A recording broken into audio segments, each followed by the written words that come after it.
Welcome back to the Norm Podcast, everybody. And as promised, I have Evernest CEO Matthew Whitaker here. Matthew, thank you so much for spending some of your busy day with us. Oh, are you kidding? Thanks, Pete, for having me. I sure appreciate it and excited to catch up again.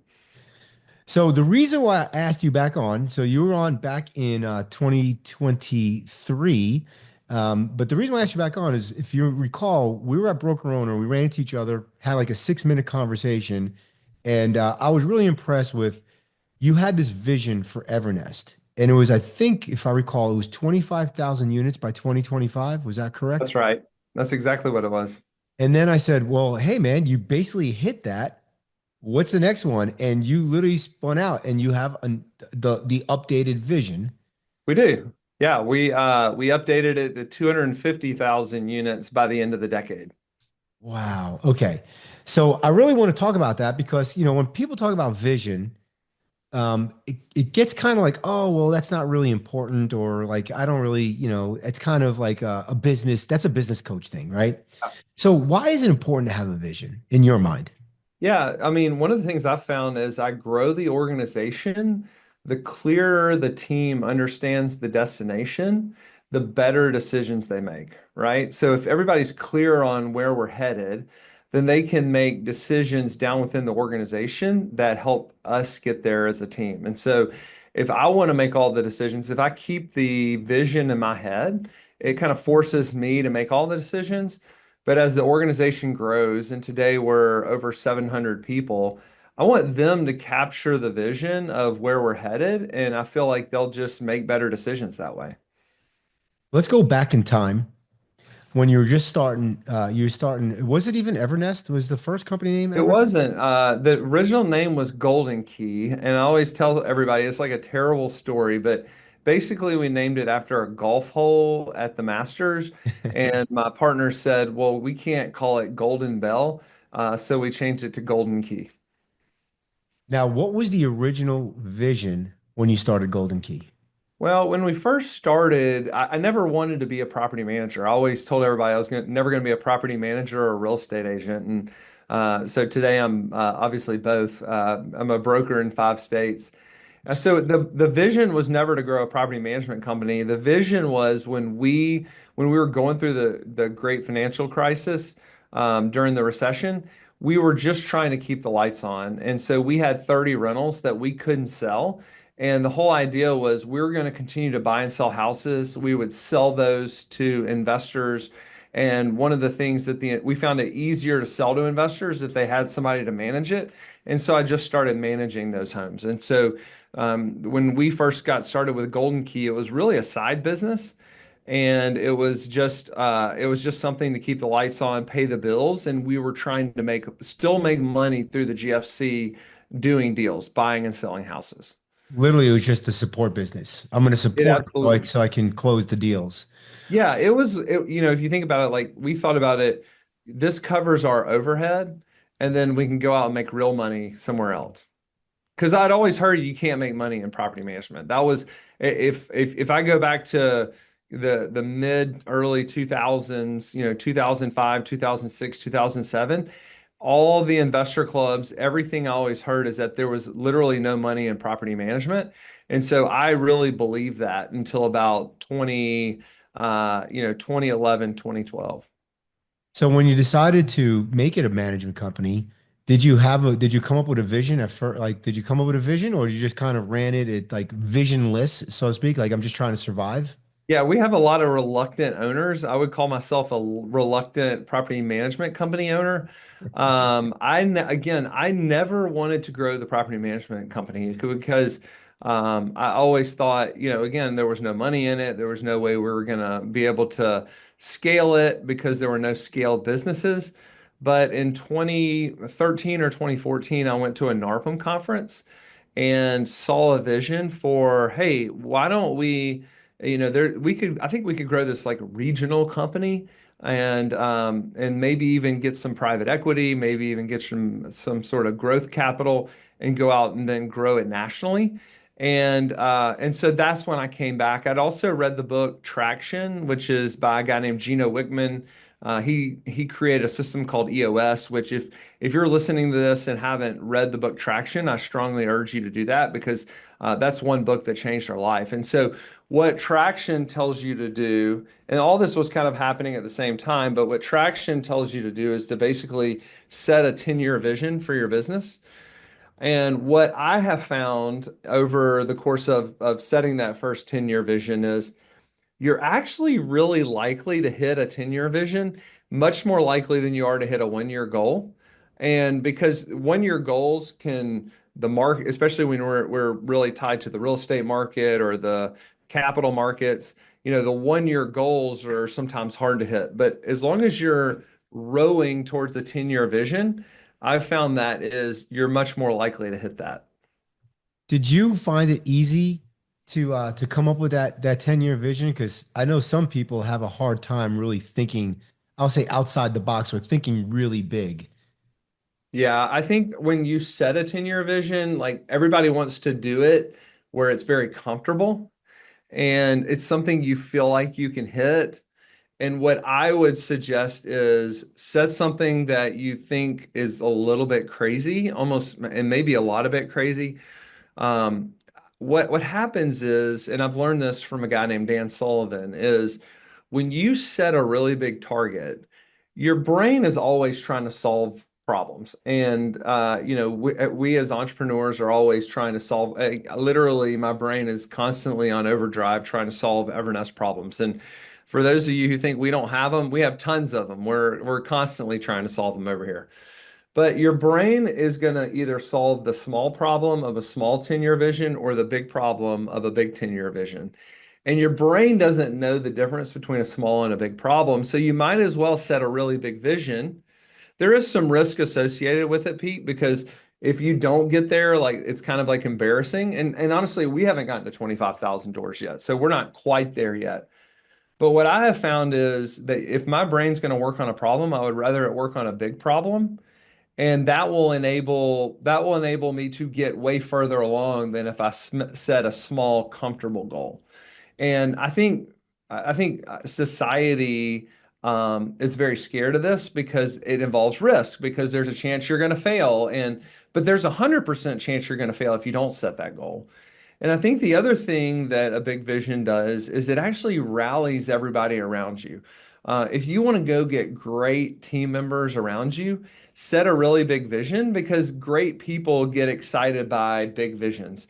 And if you have a really small vision, it's just really hard to get people excited. So one of the things that people are just struck by is how great the team is at Evernest. And it's not because I'm that great. It's just the fact that Evernest has a big vision. We've won some people over to come be excited about that vision. And so, it's enabled me to hire people that are way better than me. And so that's what's enabled Evernest to get to where we are today, which is 22,000 doors. And then, what I think will be the lifter to get us to the 250,000 doors. So there's a lot of things here. I was making some notes here. So the first thing I came up with was by having a 10-year vision, a lot of people underestimate what they can do in 10 years and overestimate what they can do in 1 year. Yeah, it's backwards. It's you overestimate what you can do in 1 year and underestimate what you can do in 10 years. Yeah. Oh, sorry. I thought I said that. Okay. Yes. That's what I meant. All right. Yep. Yeah. You underestimate. Um, where do you come out on like, have you ever pivoted the vision? Like, have you had this one vision and then all of a sudden, maybe you're 2 years into it, you're like, man, that's not what we really thought we wanted. We want to go ahead and do this, or do you have Yeah, you? Yeah. that's a great question. That's a great question. The answer is kind of. So my vision has actually gotten bigger and bigger the further I got down that road. So I set this vision for the 25,000 doors under management by 2025. And as I've walked down that road, I didn't know how I was going to do it. And honestly, Pete, I thought it was going to be very linear. You add a couple thousand doors a year and bada boom, bada bang, you're at 25,000 doors in 10 years, right? The math's pretty simple. But the truth is, the further you get down this path, you start to have more and more vision for the company. And so I'm actually excited about what is this company going to look 10, 15, 20 years from now. And so it hasn't pivoted because we're still chasing the same thing, but it's actually gotten broader. And so I'll give you an example of that. We really think that one of the powerful things that we're building is infrastructure in the market for service delivery, right? And so when you think about, Evernest as a full service property manager, standing up these markets, we can do that profitably.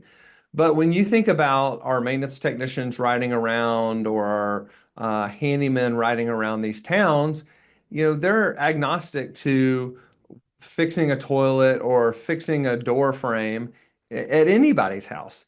So one of the things we're starting to see is, hey, we could be a home services business for not just rental properties, but also for homeowners. Now, that's not something I would have seen 10 years ago because I had to get down this far in the path to realize, oh, what I thought I was building was this thing, but the truth is the power in what I'm building is this, and that will enable me to do this, this, this, and this. And there's a bunch of things when you think about home service delivery. And so to some degree, yeah, the vision has changed. It just gets bigger and bigger. When you set your vision of 25,000 properties under management, were you worried, like as you get closer, that your team gets I don't know how to say this correctly, but like maybe they want more because now they get maybe greedy, or I'm not sure what the right word is, but you might lose the culture because like, oh, now Matthew's making all this money because we're at 25,000 doors. And like, so how do you kind of combat that? Or is that Yeah. just mindset thing that I have that doesn't exist?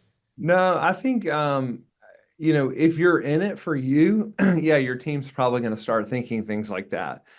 But if you do a great job of sharing the vision of what 25,000 doors, what 250,000 doors means for them, then they can get on board with it, right? To me, we have a core value called win together.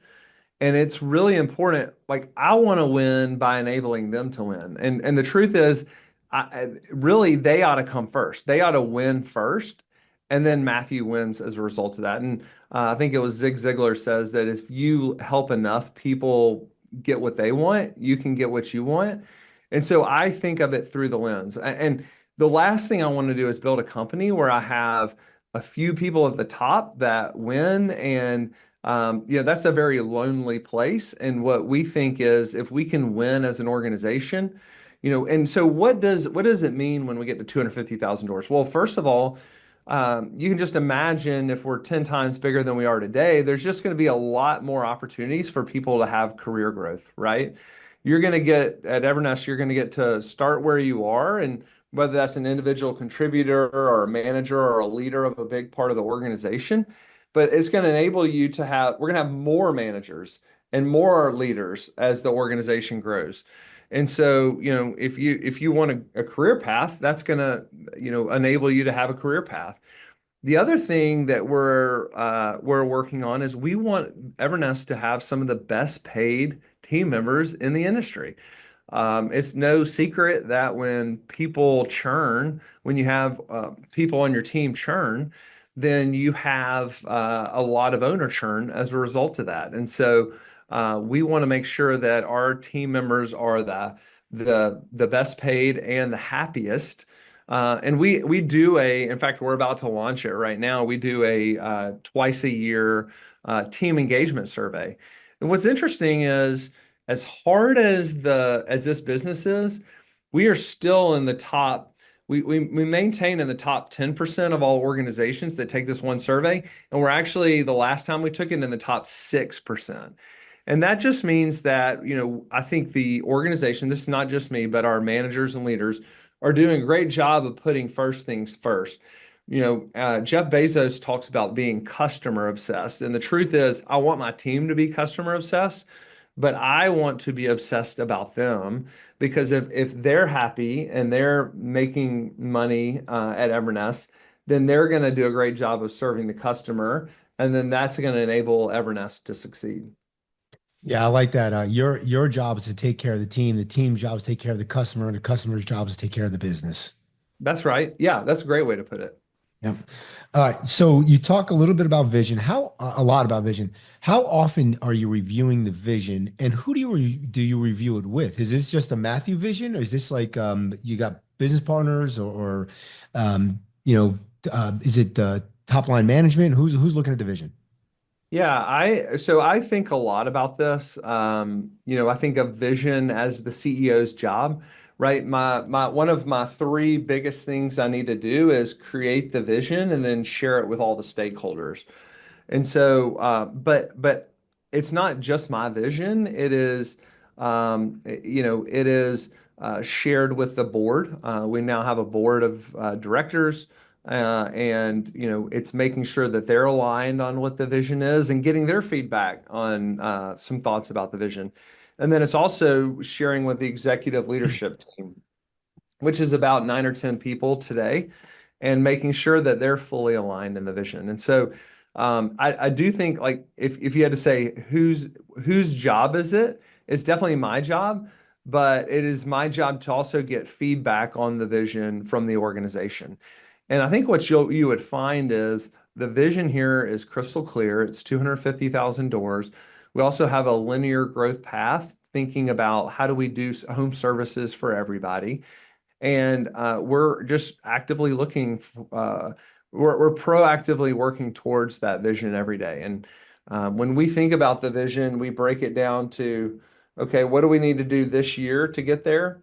What do we need to do this quarter to get there? What do I need to do this week? What do I need to do today to get there?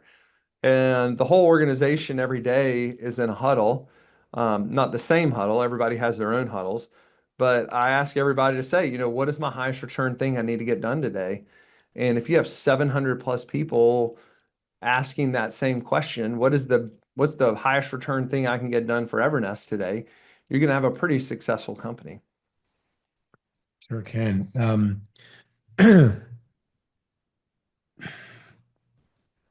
Okay, so when people hear vision, actually, no, better question.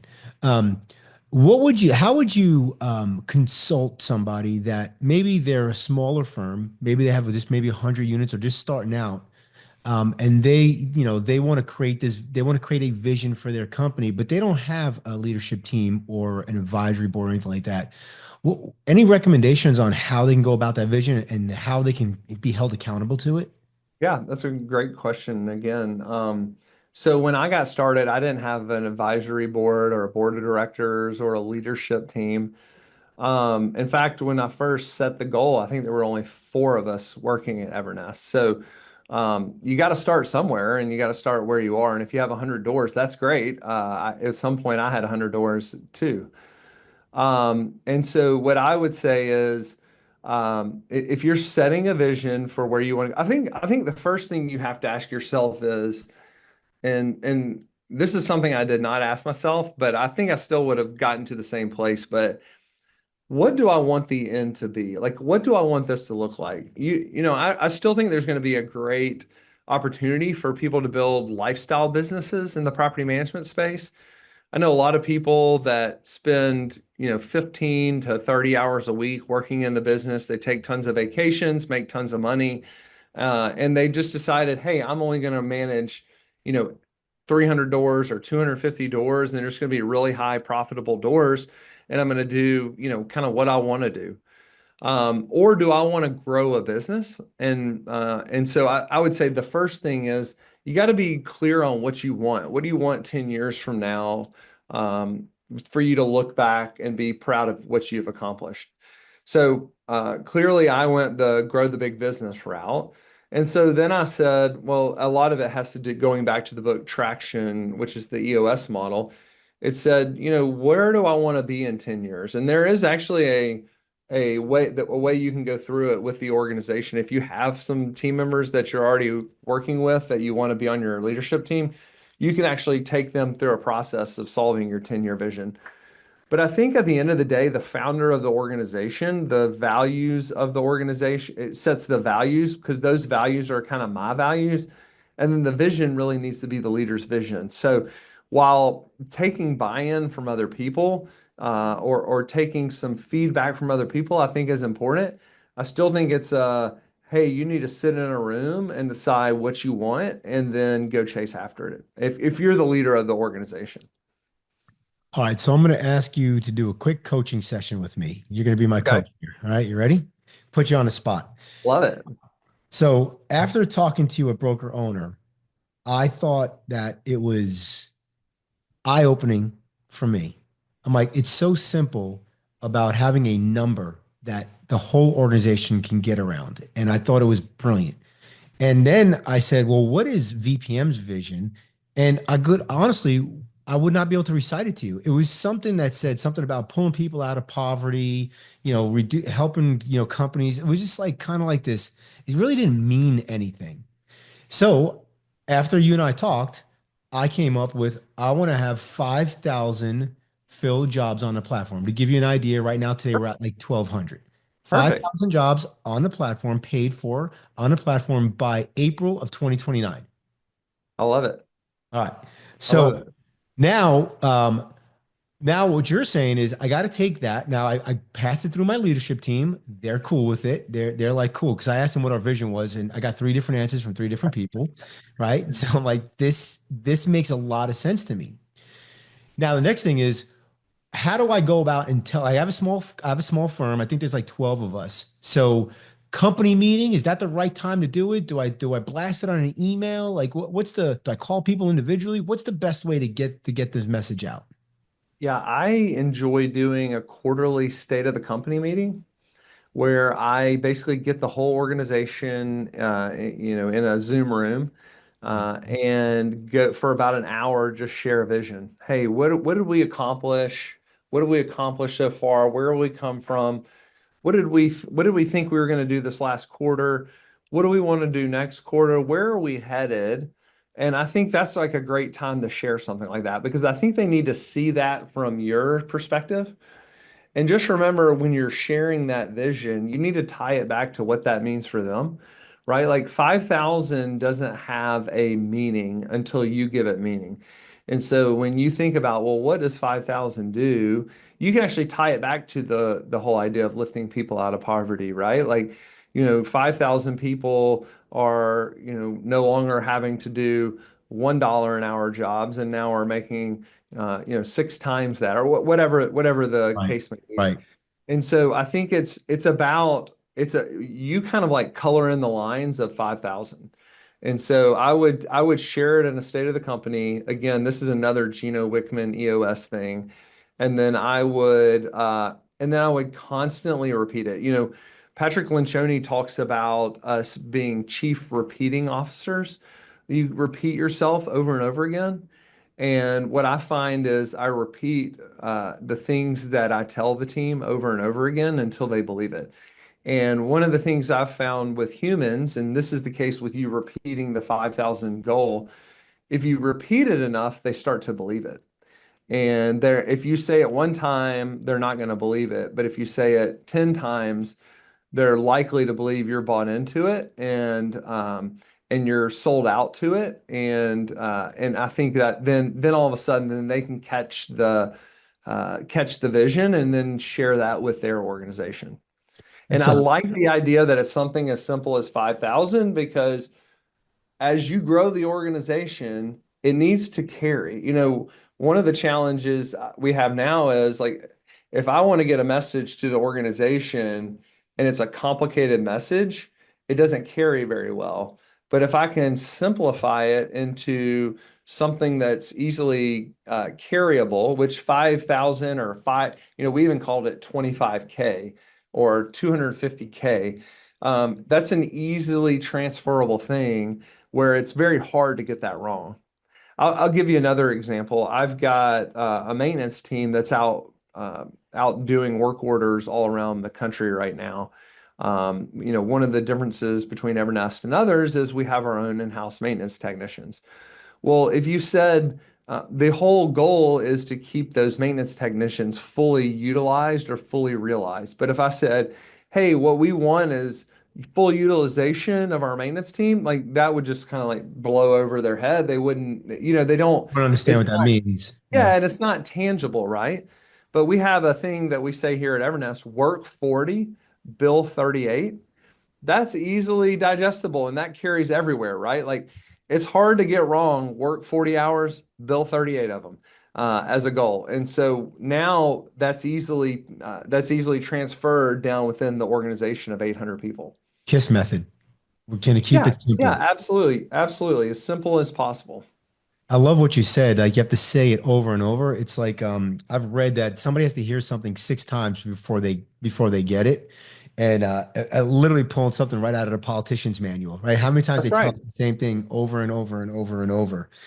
And When remember, people, one of the things that I learned too over the years is it's not that people are dense, it's the fact that they lack some context at the time. And so to me, learning is reps and context. And you can see this really clearly in a new team member. When a new team member starts, they kind of like lack the context of your organization. And so you tell them things and then you like keep repeating it. And then as their context grows, if they start to work in the organization, it's amazing how much more sticks.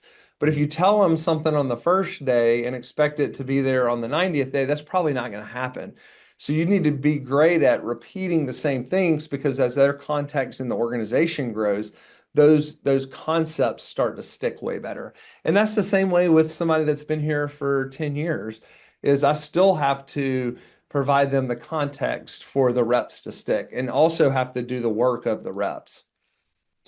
you're going over your vision of the 25K and now to 250K, do you talk about like this is kind of like what the org chart is going to potentially look like, and this is the growth potential that you have inside of each division, things of that nature?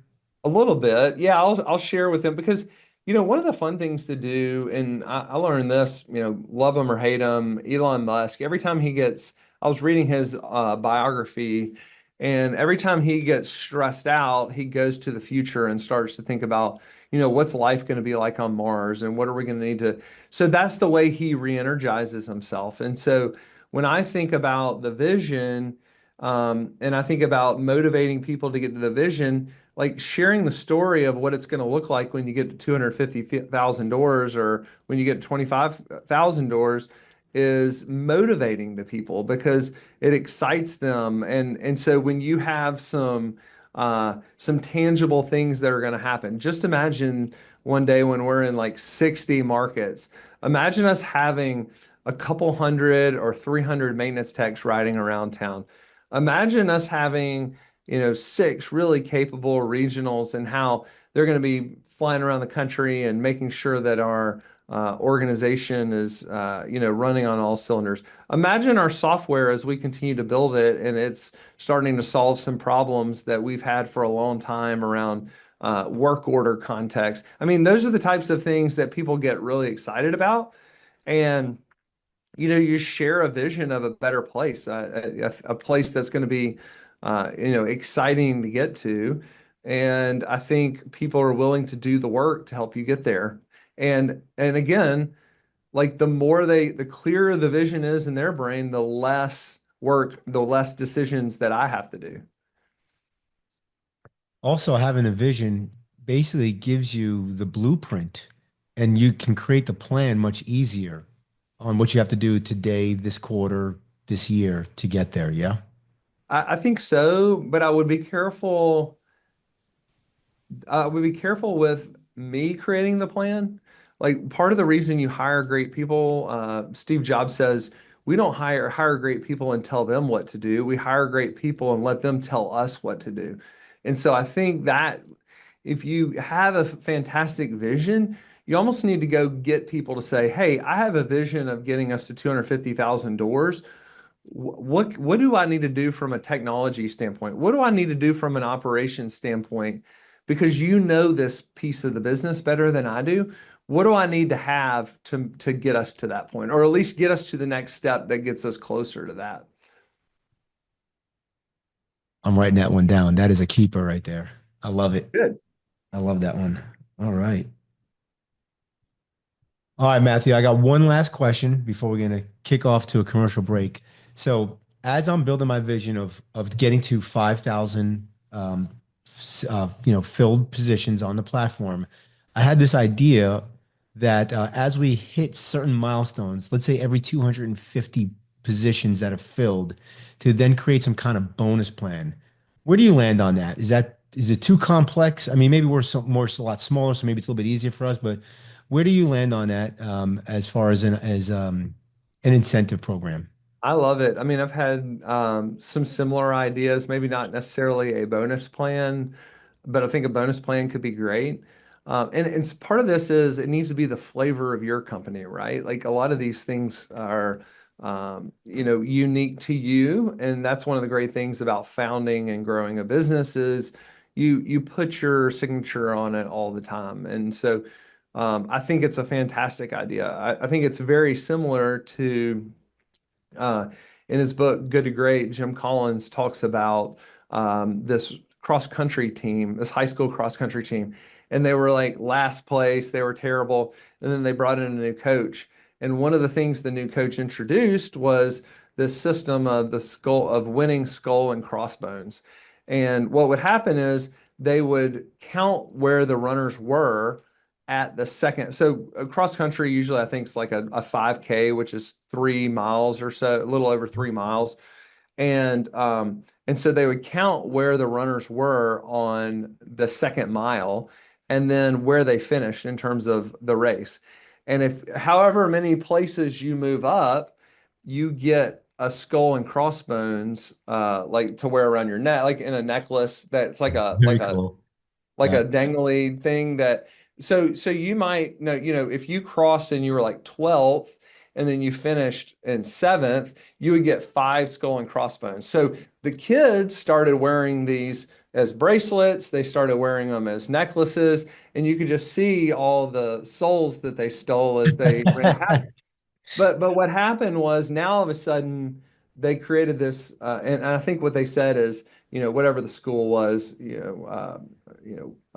Westview High runs their best at the end, and so then it was like everybody wanted skull and crossbones. So they may have been tired at mile 2, but they were doing everything they could to cross to Pick some pass as runners many. off. Yep. Yeah, and so like to some degree, gamifying that worked for them, and that kind of like unique thing worked for them. And I think that we can do that all the time in our organizations. How do we take our culture and marry it with the goals that we want to create the right things that are going to happen for the org? And just so yes, I think the answer is if you wanted to do a bonus plan, I think that's fantastic. Um, but there may be other creative ways to solve it. Awesome. All right, we're going to take a quick break. We'll be right back, and then I'm going to put you in a lightning round. All right, everybody, we'll be right back. All right, Matthew Whitaker, you're in the lightning round. Are you ready? I'm a little nervous. These are the easy questions, man. All right, let's start off with what is one thing that most people do not know about you? I don't listen to much music, and I don't like a lot of music. So I listen to a bunch of. You probably recognize this, but I do listen to a bunch of podcasts and a bunch of books, and I'm a pretty boring guy. You know what's funny? I don't listen to a lot of music anymore either, and I'm trying to learn the guitar. It's like completely like why like I don't listen to music, but I get a guitar lesson every week. So I'm not really sure why I'm doing that, but I do enjoy it. It's kind of I think fun. it's great. All right, what is one piece of advice you'd give someone just starting out in the property management business? I think I've already said this, but read the book Traction. Anytime somebody starts a business, I give them that book and say, I highly suggest you read this and follow it as closely as you possibly can. All right, so I was going to ask what's one book you're currently reading, one that's impacted your business or life. So I'm going to caveat that with give us a book other than Traction that you recommend. Yeah, I don't, so what I do is when people have problems, I recommend certain books. If you are, but I'll tell you like some of my favorite books as it relates to being a CEO or being a founder, growing a business. Ben Horowitz, The Hard Thing About Hard Things, is by far one of my favorite books. Um, I enjoy the biography. I enjoy biographies. I think you can learn a lot from biographies because you realize that most of these entrepreneurs and most of these great people didn't have these perfect lives. I think we look back on the Abe Lincolns and the Steve Jobses and just think, oh, they were perfect and they didn't have any problems. And when you read their biography, you realize that they dealt with a lot of challenges. And so I would say anytime you can read a biography and enjoy it, if you have never read a biography and you want to start with one, I would say Shoe Dog, which is the story of Phil Knight, who started Nike. Nike. Yep. Thank you. What was your first job? Ironically, I can sit here and look at it right now. I'm in an office park and looking down on Smoothie King, and Smoothie King was my first job. That is awesome. I got a whole story on that, but I'll give you the Cliff Notes version. When I was 30 years old, I was working for a company. I was their IT manager, and I was going to buy a Smoothie King franchise. So my buddy of mine said, "You should go work there." So I did, and I was making like a bunch of money. I had like like $80,000 salary at the time, and I would drive to Smoothie King at night. And I would put on my Smoothie King uniform, and some 17-year-old kid would boss me around for 4 hours. Yeah, Yeah, that was yeah. kind of fun.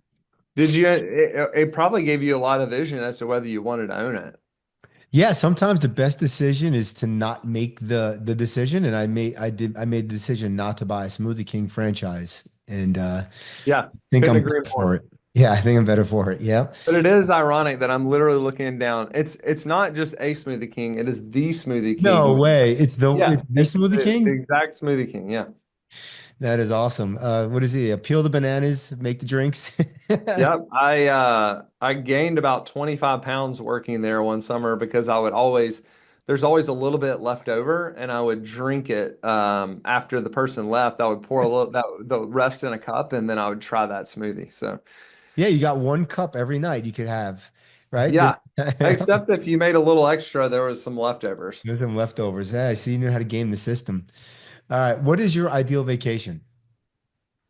So my wife and I vehemently disagree about this. She is a beach person and would prefer to be in the islands or at the beach somewhere, and I would prefer to be in the mountains. So anywhere in the mountains. And then you could debate over whether summer or winter is my favorite time there. All They're right. both. Final one. You prefer dogs or cats? I'm definitely a dog person. Dog guy. All right. You're off the hot seat. You're off the lightning round. All Thank you right. very much. All right, Matthew, if somebody wanted to reach out to you or learn more about Evernest, also, is Evernest still, are you guys still looking at purchasing property management We firms? are. Yeah. In fact, we just made an offer on one recently. So we are continuing to purchase property management companies. So happy for somebody to reach out for that. There's a few ways to connect with us. LinkedIn's a great place to do that. We're pretty active on LinkedIn. Spencer, who's my partner in crime here, we have a property management show podcast called the Evernest Property Management Show. So there's just a ton of ways to connect with us, but I would love to stay connected with anybody here and happy to help anybody if they have any questions. And Matthew is always at he's always at the NARPM conferences as well. So, I am. I'm a see big, him. big supporter of NARPM. Yep. If you see him, go say hello to him. And he's super approachable. So I do appreciate that about you as well, Matthew. That's Uh, awesome. Thank you. Yep. Thanks for being here. If you are not a member of NARPM, please go to narpm.org, narpm.org, or give them a call at 800-782-3452. And if you are looking for remote team members and you want to help us get to our 5,000, our new goal, go to vpmsolutions.com or you can email me directly at pete@vpmsolutions.com.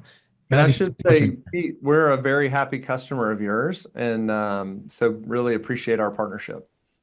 We appreciate you as well so much. Thanks, Matthew.